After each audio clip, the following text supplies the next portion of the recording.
देश भर में कोरोना के बढ़ते मामले और अस्पतालों में ऑक्सीजन के लिए मचे हाहाकार को देखते हुए सुप्रीम कोर्ट ने केंद्र सरकार को लेकर सख्ती दिखाई है। सुप्रीम कोर्ट ने केंद्र सरकार को नोटिस भेजा और कोर्ट ने केंद्र से पूछा है कि उनके पास कोरोना वायरस की महामारी से निपटने के लिए क्या नेशनल प्लान है।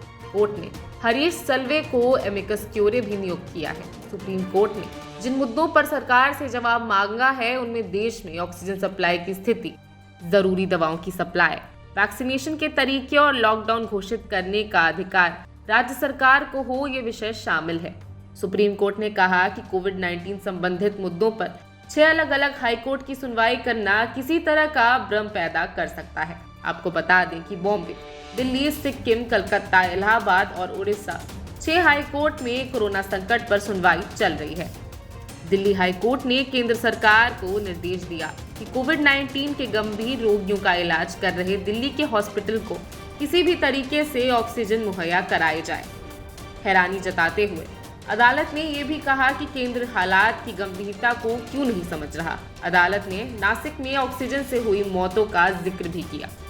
दिल्ली हाईकोर्ट ने कहा कि उद्योग ऑक्सीजन की आपूर्ति के लिए कई दिनों तक इंतजार कर सकते हैं, लेकिन यह मौजूद स्थिति बहुत नाजुक और संवेदनशील है।